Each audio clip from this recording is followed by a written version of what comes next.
Bueno, cortos. Eh, Uno de ellos es con respecto a lo que son abscesos amigdalinos. Em, caramba.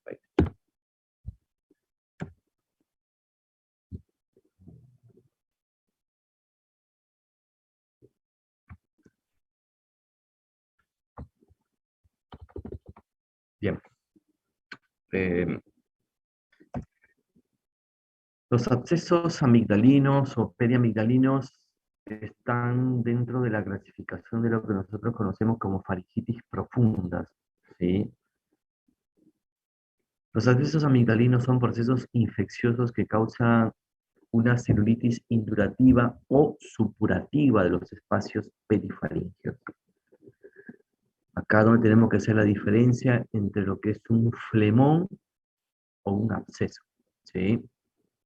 El flemón es una celulitis indurativa, es una colección de pus que va disecando planos tisulares recién. En cambio, la supuración ya consolidada, conocido como absceso, eh, ya es, es un proceso que ha formado pus y está encapsulado en una estructura que debe ser drenada. En cambio, la celulitis o el flemón aún no lo podemos drenar, ¿no? Bien. Eh, Esta zona es una zona eh, conocida y peligrosa porque contiene tejido celular laxo y elementos adenovasculonerviosos también que derivan del cuello, ¿sí? Entonces, histológicamente diferenciamos al absceso como una colusión purulenta delimitada y al flemón como una inflamación no limitada del tejido conjuntivo, ¿sí? O también lo podemos llamar como una eh, tejido, una colección de pus todavía que va disecando los planos tisulares y que aún no se ha consolidado como un absceso, ¿sí? La faringe es un conducto músculo membranoso vertical continuo de unos 15 centímetros que se extiende de la base del cráneo al borde inferior de la sexta vértebra cervical. Se divide en tres partes: en la rinofaringe, que es la que está por detrás de la nariz; la orofaringe, que es la que nosotros podemos observar a través de la boca; y la hipofaringe, que está por debajo, ¿no? La hipofaringe es aquella que se continúa con el esófago, ¿sí? Las paredes, ¿sí?, de la faringe se forman desde afuera hacia, perdón, desde adentro hacia afuera, por mucosa, capa conjuntivos o mucosa, fascia faringobacilar; la capa muscular, que es la superposición de músculos constrictores de la faringe; y por último la capa conjuntiva, que es la fascia perifaríngea, ¿sí? Las aponeurosis cervicales delimitan diferentes espacios celulodiposos o viscerales del cuello, desempeñando así un papel importante tanto en la limitación como en la propagación de los procesos infecciosos y de los abscesos del cuello, ¿sí? Podemos hablar de una clasificación más que nada de lo que son las faringitis profundas. Dentro de ellos tenemos el absceso intraamigdalar, al absceso periamigdalino, el absceso retrofaringio, los abscesos parafaringios o laterofaringios. Dentro de ellos tenemos el absceso preestiloideo y el retroestiloideo. Y entre otros, podemos mencionar el absceso del suelo de la boca o la angina de Ludwig. ¿Cuál es la etiología o el origen de estos abscesos?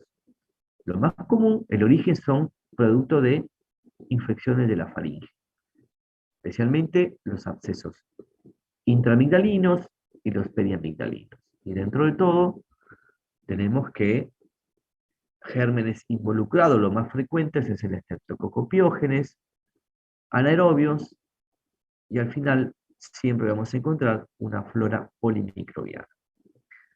Pueden tener un origen dental, ¿sí?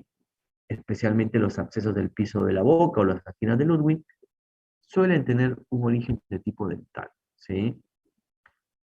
Pero los abscesos periamigdalinos también pueden tener un absceso, un origen dental por una infección de la tercera molar, ¿sí? La ingestión de cuerpos extraños, esto en general suele estar originando especialmente como causa los abscesos retrofaringios, ¿sí? Al igual que los traumatismos en procedimientos endoscópicos, también suelen generar este tipo de problemas de abscesos retrofaringios o laterofaringios. Bien, con respecto a los abscesos intracapsulares o intramigdalar, ¿sí? Es una colección purulenta que está limitada al interior del parénquima amigdalar, que habitualmente drena espontáneamente a partir de la cripta afectada. Esto puede acompañarse de una pequeña hemorragia y suele darse en niños, aunque también es común de ver en adultos, y el tratamiento suele ser médico, aunque muchas veces estas pequeñas colecciones de pus están encapsuladas y a veces tenemos que drenarlas a través de una pequeña incisión, como alguna aguja, ¿sí? Abrir la cápsula para que puedan evacuarse, ¿sí? Con respecto al flemón periamigdalino, que es a lo que nos concierne especialmente este tema, ¿sí? Si bien en el cronograma de actividades figura como absceso amigdalino, en realidad el término es absceso o flemón periamigdalino, ¿ya? Porque si hablamos de flemón amigdalino, no sabemos si se refiere a un flemón quizás intramigdalino, que no tiene mucha importancia, que en general suelen evacuarse solos o suelen drenar espontáneamente, y algunas veces tenemos que evacuar, ¿no? Entonces, dentro de las patologías que nosotros más vemos es esto, ¿no? El flemón periamigdalino, ¿no? Que es una patología indurativa o supurativa, dependiendo si es un flemón, será indurativa, o un absceso, será supurativa, que se instala en el espacio periamigdalino, ¿sí? O sea, es una infección de los tejidos, de los espacios profundos del cuello, que aparece en general entre los 7 a 10 días del inicio de una amigdalitis blanca o una amigdalitis purulenta, como quieran llamarle, o en otros países como le llaman amigdalitis pultácea o bacteriana, ¿sí? Puede aparecer en cualquier etapa de la vida, más frecuente en el adulto, entre la segunda y la tercera década, y en general suelen ser posteriores a cuadros de amigdalitis por estreptococos beta hemolíticos, ¿sí? Si bien no es muy común, suele verse en aproximadamente 30 casos por cada 100.000 habitantes, ¿sí? Es un cuadro capaz de originar morbilidad grave, como una fascitis necrotizante y una mediastinitis, con una alta mortalidad si es que no es detectado o frenado a tiempo, ¿sí? Eh, no son muy comunes de ver. La verdad que hay colegas, por lo que me han contado, que nunca han visto uno. Bueno, yo sí he tenido la suerte de ver y drenar varios.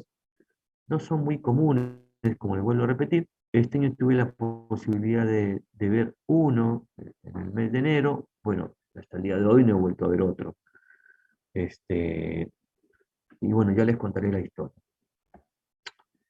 Bien, el espacio periamigdalino, o donde se origina esta colección, o donde se forma, ¿sí? Está delimitado por la amígdala palatina con su cápsula por dentro, o sea, hacia la línea media, la pared faríngea, que son las fibras horizontales del músculo constrictor superior de la faringe por fuera, el pilar anterior, que es el músculo palatogroso por delante, y el pilar posterior con sus fibras verticales del músculo palatofaringea por detrás. Este es el espacio periamigdalino que nosotros tenemos que ir a buscar cuando se ha formado el absceso, ¿sí? Es un espacio virtual, por supuesto, que solamente se hace presente cuando se forma la colección, ¿sí? Eh, bien. Bueno, acá tenemos un ejemplo de cómo un absceso puede drenar hacia el cuello cuando no es evacuado a tiempo. Bien, como les decía, el agente etiológico en general las bacterias mayormente implicadas en esta situación es el Streptococcus beta hemolítico del grupo A, el Streptococcus viridis, el Haemophilus influenzae, el neumococo, y bueno, rara vez el Staphylococcus aureus, que suele ser patógeno saprófito de la flora nasal y orofaringea, ¿no? En cuanto a la patogenia de esta patología, estos flemones periamigdalinos suelen formarse secundarios a una amigdalitis aguda o una amigdalitis crónica reagudizada o recurrente, ¿sí? O por una patología infecciosa del tercer molar, por accesos periapicales o pericoronaritis, ¿sí? Ahora, desde estos lugares, ¿cómo se disemina? ¿No? Por vía linfática, ¿sí? Y por continuidad, favorecida por criptas amigdalinas profundas, por presencia de una foseta supraamigdalina, ¿sí? También conocida como seno de Tortual, de contenido tejido remanente amigdalino del polo superior, que no tiene cápsula y suele estar casi en contacto con este espacio periamigdalino. Cualquier proceso infeccioso de la zona rápidamente puede generar un absceso de este lugar. Un gran desarrollo del polo superior con prolongaciones intravénicas también podría ser una causa, ¿no? ¿Cómo los clasificamos los flemones periamigdalinos? En anteros superiores, que son los más comunes, y los flemones periamigdalinos, ¿sí? O posteriores. Clínicamente los síntomas suelen ser muy parecidos, aunque los anteros superiores suelen tener una clínica más exuberante, ¿no? Y los síntomas principales suelen ser la odinofagia intensa, la fiebre y el escalofríos, el trismus por irritación del músculo pterigoideo y la otalgia refleja, ¿sí? Y después al examen físico lo que nosotros podemos encontrar es una lateralización homolateral de la cabeza por contractura antálgica, pitialismo, cialorrea, cefalea, voz gangosa o gutural, una lengua saurral y halitosis. Dentro del examen orofaringio también vamos a encontrar, por supuesto, eh, otras cosas, ¿no? Para el diagnóstico tenemos que ver la inspección del paciente que viene en mal estado general, con mucho dolor, irritado, un paciente que no puede comer, que no tolera los alimentos, no tolera los líquidos, ¿sí? Vamos a encontrar una amigdalitis en general pultácea o supurativa o membranosa, como quieran llamarle.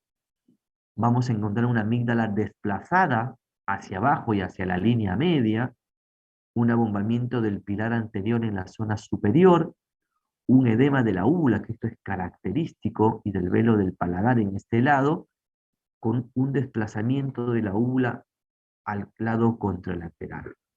En conclusión, lo que nosotros vamos a encontrar es una asimetría marcada entre un lado de la orofaringe de un lado y de la orofaringe del otro lado, ¿sí?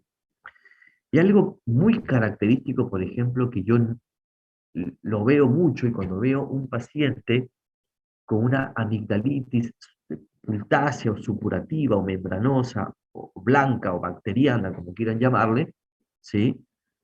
Es que cuando viene un paciente de estos con un edema, y ustedes ven edema de la úvula, ¿sí? Van a ver la úvula con un reborde como baboso, ¿sí? Como un tejido laxo, con acumulación de líquido, ¿sí? Esto es característico que el paciente probablemente o está haciendo un flemón o ya consolidó un absceso. Pero vean siempre un paciente de estos, y cuando vean que hay un edema de la úvula, siempre descarten que esté haciendo un absceso, ¿sí? Es así más o menos como se ve, ¿sí?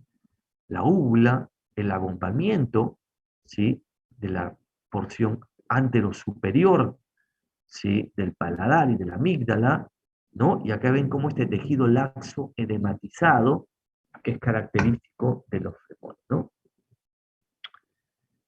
Las formas posteriores en general son muy raras de ver, son infrecuentes, suelen acumularse entre la amígdala y el pilar posterior. Los síntomas suelen ser similares, pero son pacientes que no suelen presentar tanto trismus, ¿sí? Y tienen menos abultamiento del polo superior de la amígdala. ¿Ya? El diagnóstico por la clínica, el examen de fauces es vital. En el laboratorio podemos encontrar la leucocitosis. Y acá tenemos una de las cosas que son claras y puntuales como para poder hacer un diagnóstico, que es la punción aspirativa del lugar o de la zona que nosotros vemos abombada. Esto sirve para el diagnóstico, la decisión terapéutica y para el cultivo y antibiograma, ¿sí? De ser necesario, o si tengo un paciente que tiene muchas dudas, que yo lo he punzado varias veces y no le encuentro nada, ¿sí? Entonces en estos casos es conveniente hacer una tomografía computada del cuello, ¿sí?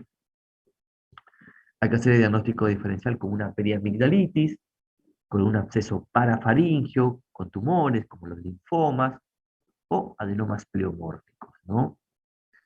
¿Cuáles son las complicaciones que puede tener un paciente con este tipo de absceso periamigdalino si es que no es controlado a tiempo? Puede evolucionar a un flemón de piso de la boca, a una progresión de la supuración, a los abscesos laterales del cuello, ¿sí? El edema o la inflamación puede extenderse a la laringe y puede ser un cuadro de septicemia con tromboflebitis del seno cavernoso por vía tiroidea, ¿sí? ¿Cuál es el tratamiento de esta patología? ¿Sí? Bien. El flemón periamigdalino o el absceso periamigdalino, ¿sí? Ay, perdón.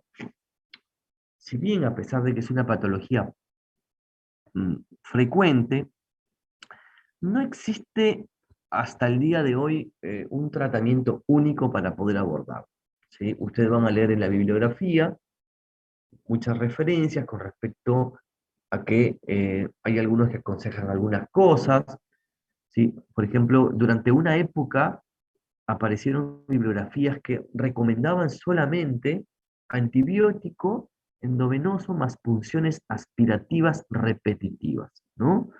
Que no había necesidad de drenarlo. Ellos han tenido eh, porcentajes de éxito bastante altos, de más del 90%, solamente con funciones aspirativas repetitivas, ¿sí? Algunos aconsejan antibióticos endovenosos, más incisión y drenaje bajo anestesia local. Otros recomiendan antibióticos endovenosos más punción, ¿sí? Más drenaje quirúrgico. Y algunos han recomendado la amidalectomía durante el proceso infeccioso mismo en caliente, ¿sí? La amidalectomía diferida. Bien, acá aclaremos esto, ¿sí? Existen artículos que hablan de punciones aspirativas repetitivas, donde ellos han tenido mucho éxito, ¿sí? Durante un tiempo yo lo hice cuando era residente, en algunas oportunidades, sí, tuve éxitos, hasta que una vez me pasó un problema y nunca más lo volví a hacer. Entonces, eh, las punciones pueden servir, pero lo que yo recomiendo y lo que la mayoría de los autores recomiendan es el tratamiento antibiótico, que puede ser endovenoso o parenteral, dependiendo de la situación del paciente, la punción, la punción guiada hacia la zona donde nosotros pensamos que está la colección, y una vez que hayamos hecho esta punción y hayamos certificado dónde está la colección, hacer el drenaje quirúrgico del absceso, ¿sí? La amigdalectomía como proceso durante el proceso infeccioso o en caliente no es algo que está recomendada, ¿sí? Esto lo recomendó un otorrino en Estados Unidos, hasta que tuvo un accidente, que la paciente desgraciadamente es un cuadro de sepsis, eh, a las horas posteriores a la cirugía, ¿sí? Después del procedimiento, después de la amigdalectomía, la paciente falleció y desgraciadamente colega en mención, que era un otorrino reconocido, había tenido éxitos durante la amigdalectomía, durante los procesos infecciosos de los abscesos, hasta que se le complicó uno, desgraciadamente el paciente murió, ¿sí? Y desgraciadamente el paciente que murió no fue ni más ni menos que su esposa. Entonces, esto es algo que no se recomienda.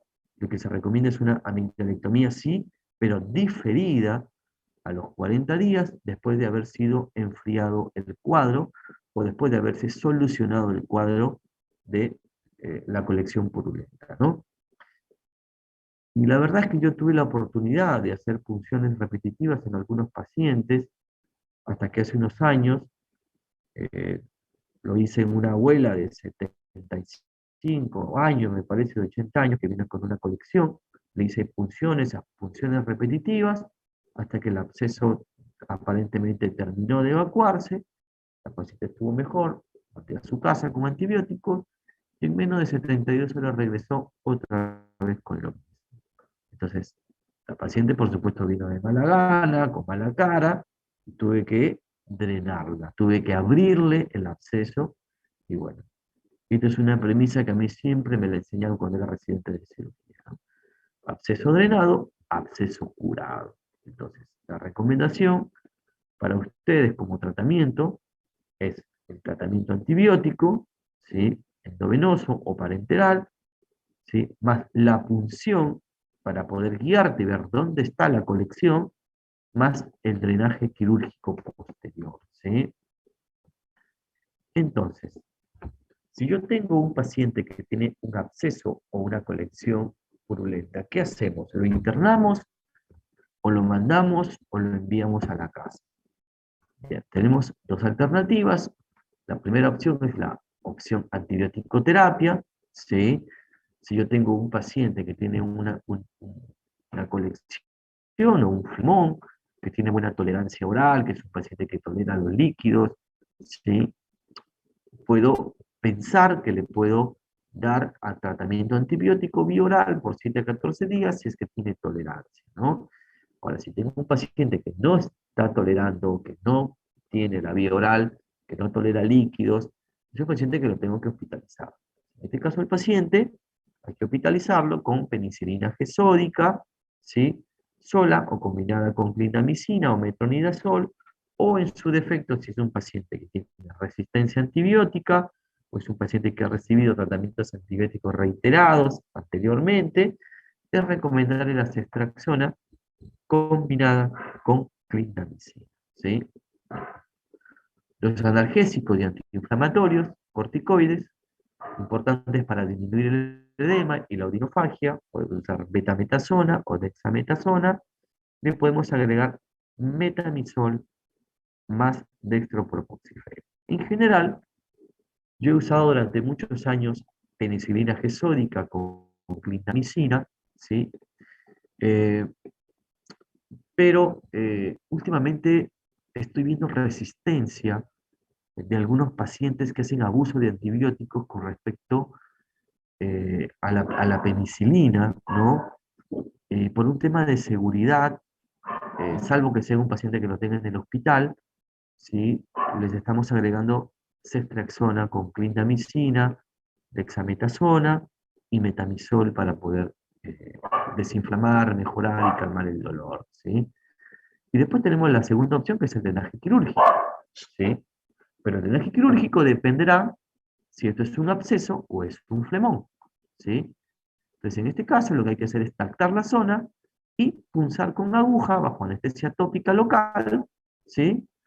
Y ver si viene secreción o no viene secreción, ¿sí? Si es que no viene secreción, entonces esto es un flemón, por ahora no hay nada que tocar, hay que seguir con el antibiótico, sea endovenoso o vía oral, dependiendo del estado del paciente, y citarlo en 48 horas para ver cómo evolucionó, ¿sí? Y en ese caso, si ya vemos que ya hizo la colección, ¿sí? Hacemos la incisión con bisturí sobre la zona de procidencia, ¿sí? Y luego hacemos el drenaje del absceso, ¿ya?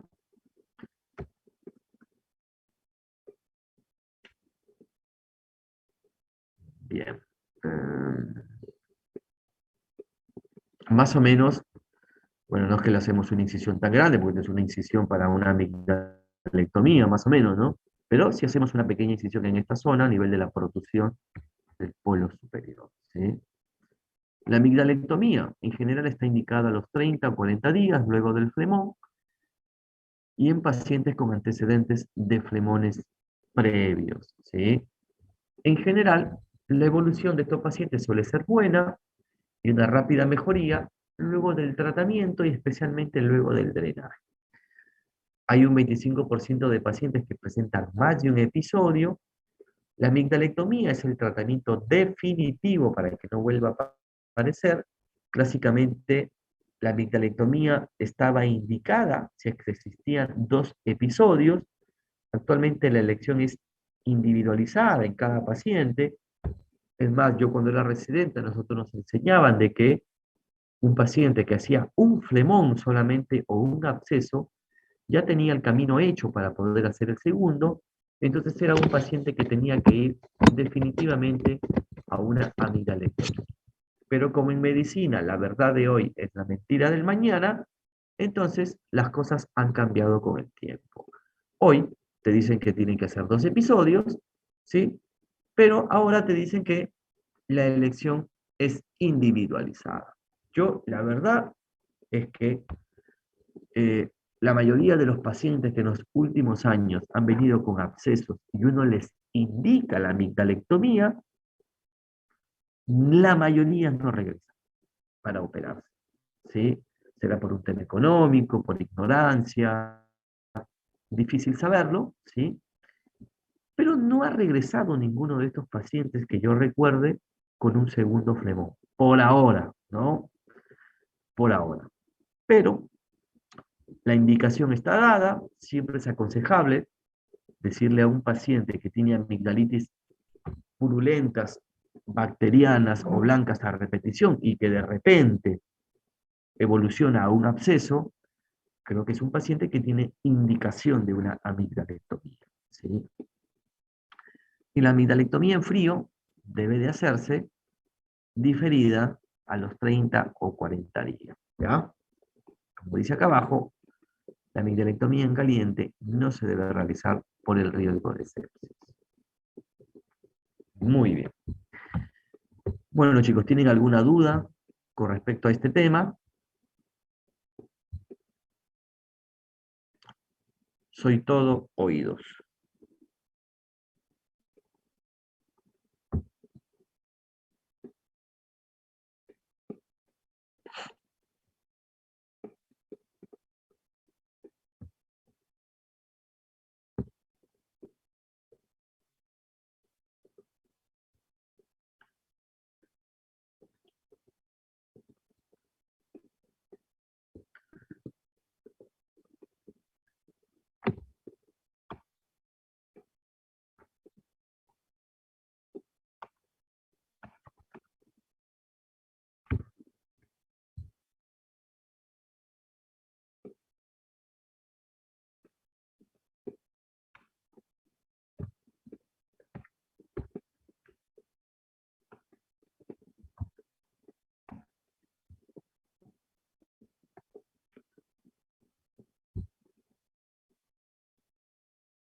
¿Todo bien?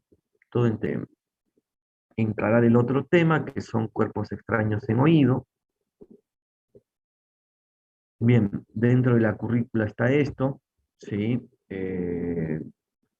No entiendo por qué dice solamente de oídos, pero vamos a tener que hablar de lo que son cuerpos extraños, por lo menos en la lista también, ¿sí?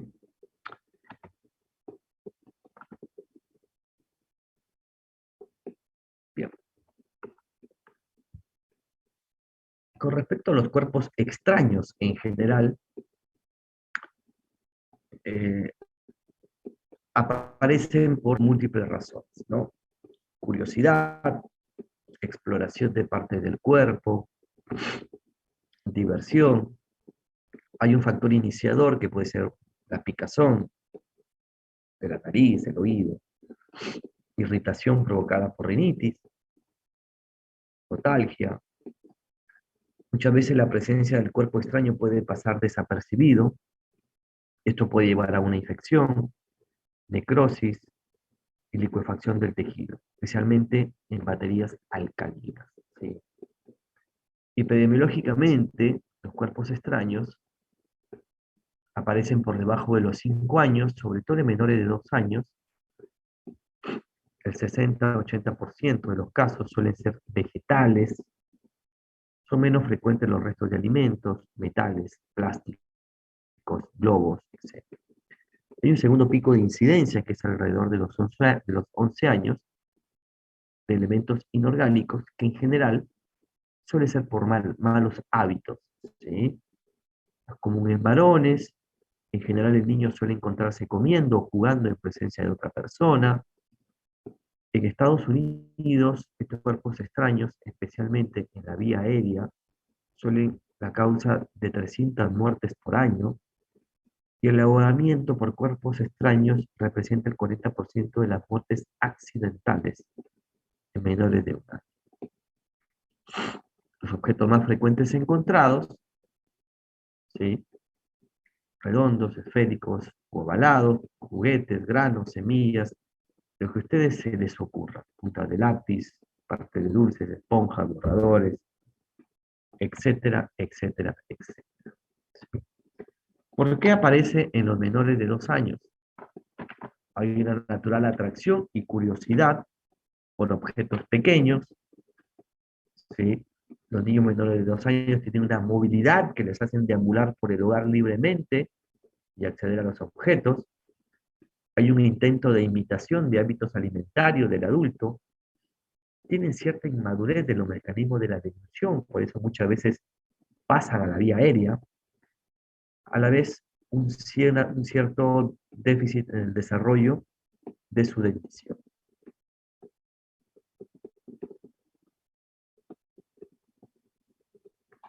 Los niños a esta edad están aprendiendo el manejo de la pinza, ¿sí? Con, con sus dedos. Hay una relación inversa entre la tasa de inserción de cuerpos extraños y el desarrollo cognitivo. Lo que quiere decir que mientras más grande es el niño, su desarrollo cognitivo es mayor y por ende va a inhibir este deseo. Como les mencioné, en mayores de 11 años suele ser por un mal hábito. Los cuerpos extraños en fosas nasales son más frecuentes en niños, son generalmente unilaterales, muchos pueden pasar desapercibidos y si no se diagnostican tempranamente, se transforman en rinolitos por depósito de calcio y magnesio, ¿sí? ¿Qué síntomas puede tener un paciente? En general, lo más común es la obstrucción nasal brusca y lo característico es la rinorrea mucopurulenta unilateral que se torna fétida con los días. Entonces, cuando ustedes vean a un niño que presenta rinorrea mucopurulenta y fétida unilateral, ustedes métanselo en la cabeza que eso es un cuerpo extraño hasta que se demuestre lo contrario. ¿Sí? Dolor nasal, estornudos, la epistaxis, silbido, ronquido, respiración oral, fiebre e irritabilidad. Son otros de los síntomas que pueden aparecer. ¿Sí? Bueno, según la clasificación, pueden ser orgánicos o inorgánicos. De estos, al que tenemos que tenerle miedo, lo cual representa una verdadera emergencia otorrinolaringológica, son las pilas de reloj.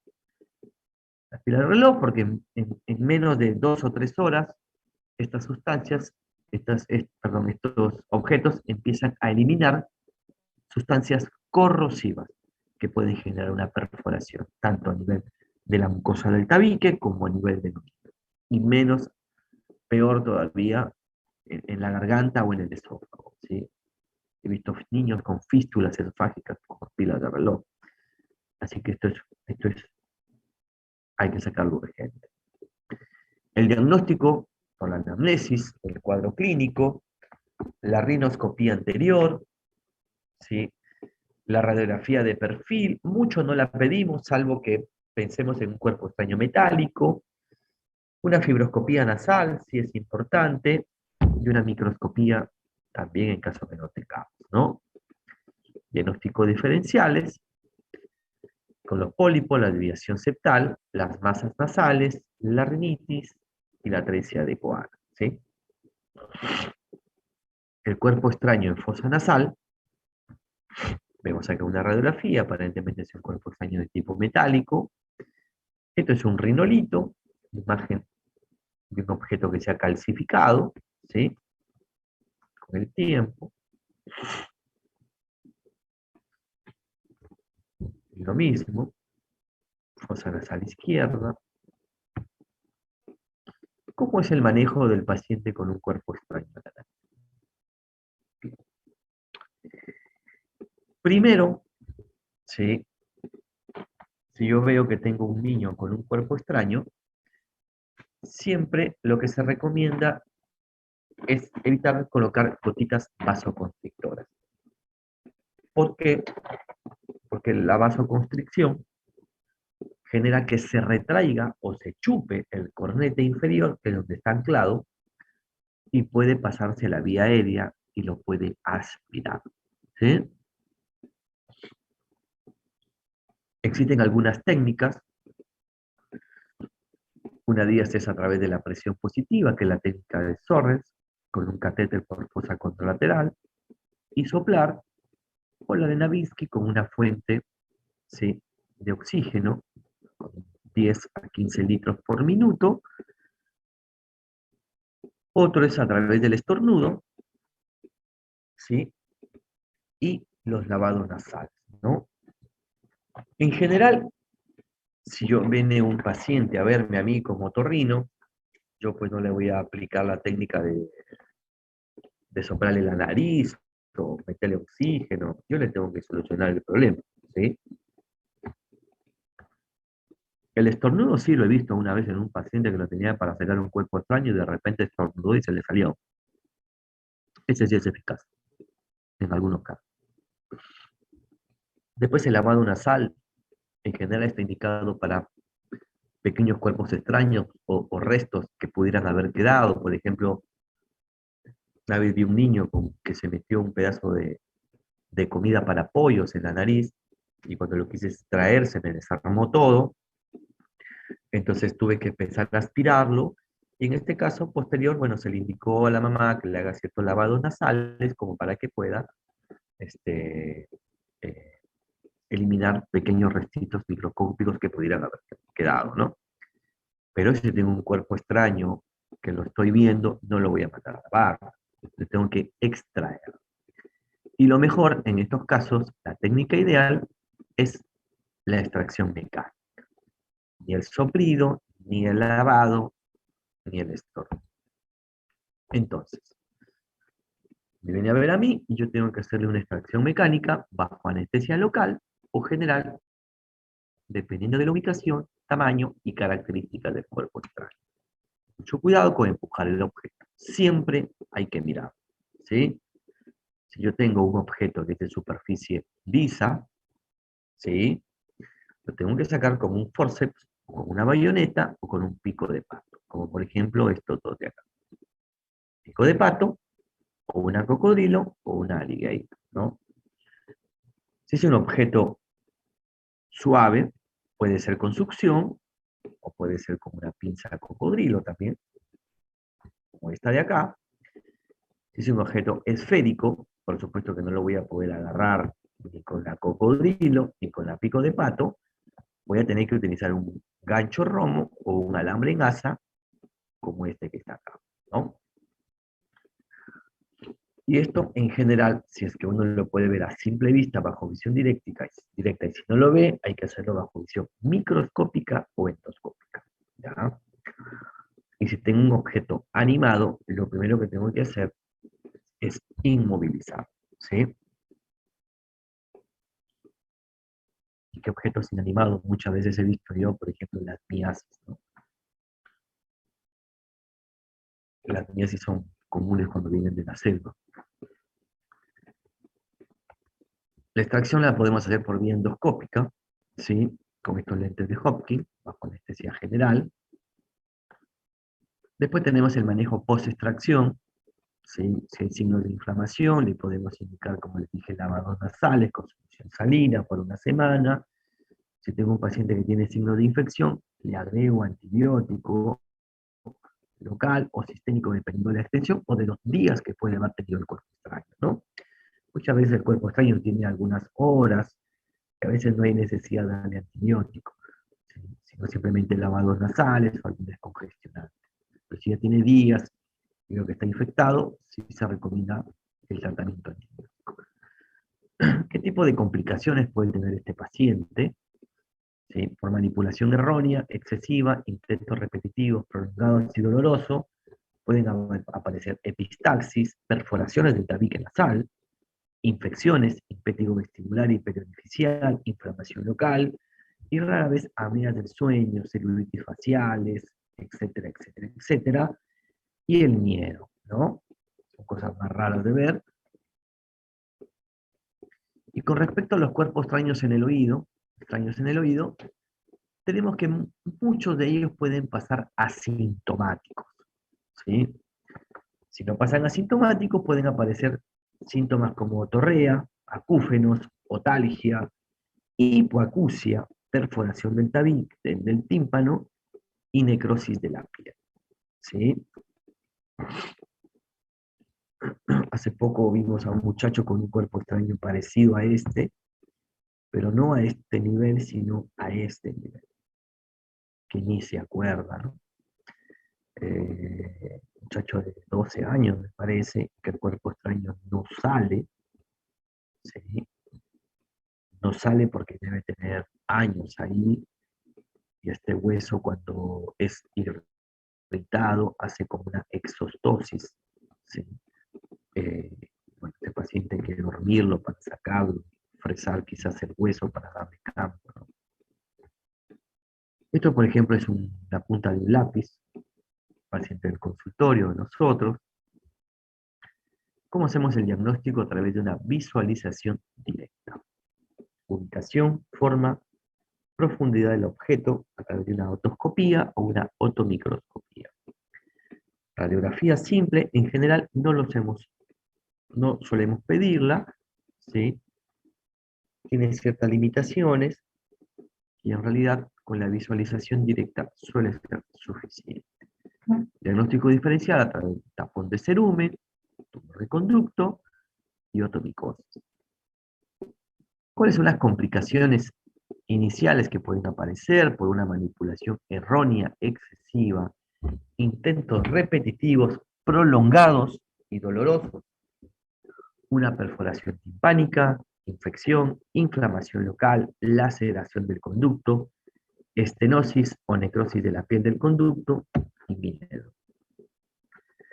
Con respecto a la extracción de estos cuerpos extraños, ¿sí? Tenemos que evaluar la integridad de la membrana timpánica previamente, que no tengamos un proceso infeccioso y que no tengamos laceraciones del conducto.